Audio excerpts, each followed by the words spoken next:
Does the FTX news scare you about the potential of crypto? Does it scare me about the potential of crypto? Not at all.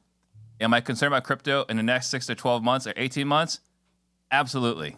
There is all sorts of concerns about contagion and how this is affecting. I was reading about BlockFi, how it's affecting Genesis and all these other markets, right, on the blockchain. So am I worried about the future long term?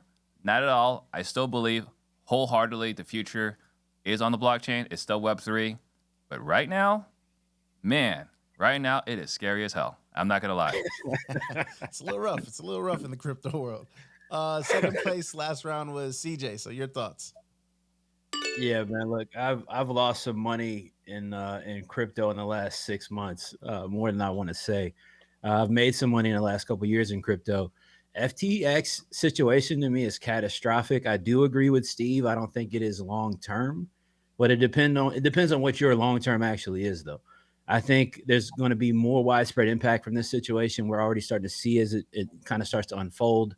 This guy, Sam, was vested everywhere. Everybody was vested in him. He had a lot of market dependency as the second largest blockchain or brokerage, setup. And I think it's terribly impactful for the near future. And again, depends really what your long-term is. I'm sitting on the side a little bit for right now, waiting to kind of see how everything plays out before I dip my toe back in. But I think crypto is going to be here to stay long-term for sure.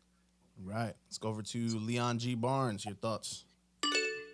Doesn't scare me. I don't have anything to lose in this at the current moment. But I will take everyone back, especially the young bucks, to the late 90s. There was an ancient time in the late 90s that the dot-com bubble happened because everyone rushed to start companies, dot-com, marketing the mess out of them. They had a lot of money behind them. And in that time frame, a lot of those companies were ahead of the curve. I've said the same thing about crypto. We're probably, those early adapters are 10 to 20 years before this will really take hold, because I do think that there's a lot of future there. But you remember pets.com? Mm-hmm. They didn't make it. But you know one company that took major losses that did? A little company called Amazon. So in regards to the future, it's still bright, but there's going to be casualties along the way because you got a lot of early adopters. Okay. And Eric Brewer, bring us home. Yeah, I would say it doesn't worry me because I've never participated in crypto, and I'm sure that there was an opportunity that passed me by where I could have made lots and lots of money. Listen, my whole thing has always been if I can't touch it, smell it, see it, I'm super skeptical. I've been making fun of Steve for almost a year because he went off on an NFT tangent. He had a whole separate show. He had a pod. He was Mr. NFT, and a couple $1 billion of actual, real, tangible, spendable green money has disappeared chasing this fictitious land that everybody's going to exchange. I'm just not for it. I can't touch it, see it, and verify it. I don't want anything to do with it. And I should have known that the instant LeBron was somehow involved, I should have known it was failure. Like FTX and the Lakers playoff chances are plummeting at an equal pace. Let's go. Talk about it, Brewer. Talk about it, Brewer. Bro. How you explain Tom Brady being associated with it then? It's charity. So you look at he could just He had to pause on that one, Leon. He had to pause on that one. He had to pause on that. The bounce back will be unreal. But you see, but to Leon's point, right? Like Pets.com went under, but Chewy, I believe that's the brand, right, is doing really well. Right. And that's the same exact concept, right? So the biggest problem right now isn't blockchain in and of itself. The biggest problem right now is we have this giant fraud, right? We have this person who intentionally stole $9 billion from people, right? Like the guy is the biggest or second biggest, I think, behind Bernie Madoff.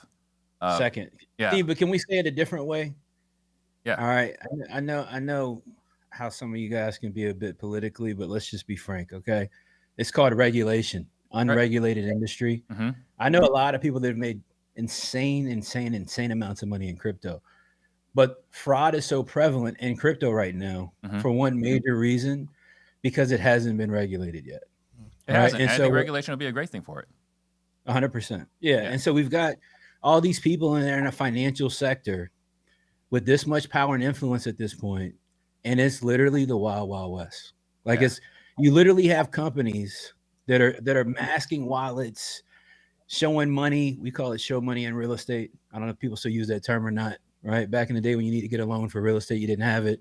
You call your boy that's got a bunch of money, EB.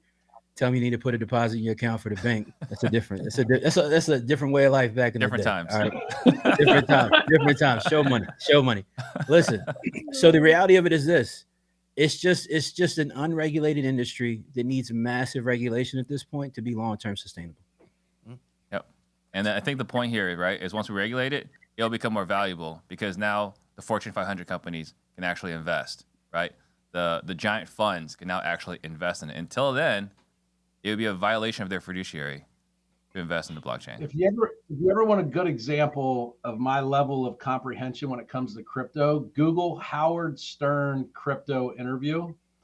He spends a good hour and 10 minutes having one of his interns explain it to him. He goes, okay, so if I buy this NFT, and I get it, all that stuff's very different, right? I don't live into the same category. He goes, so if I own this John Lennon song, right, the words, can I touch it? And the guy's like, no, you can't touch it. It's not. It's in the metaverse. And he literally went on for 90 minutes asking these questions, none of which got him closer to understanding what the hell crypto was. That is me. Yeah. It'd be like talking real estate to Steve Trang. It's just falling on deaf ears. So if you want a good example of that, that would make a great meme to describe my understanding of crypto. Look up Howard Stern crypto interview. I think we have to interview like a 90-year-old. That's what we got to have, right? It's like, remember the presentation we did at CG, and it was like the late 90s, and they were talking about the internet. They called it like, yes. It's the way that people exchange addresses when they're in college. And I feel like someone's going to get a clip of this, and 15 years from now, I'll be the laughing.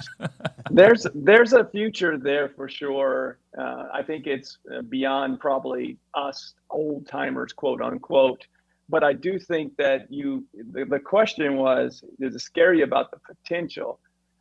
To Chris's point, this fraud should help for regulation, which should actually help it moving forward. Chris, you all right? You got that? I got a buyer just backed out look on your face. Either that or you got the bubble gut. One of the two. No.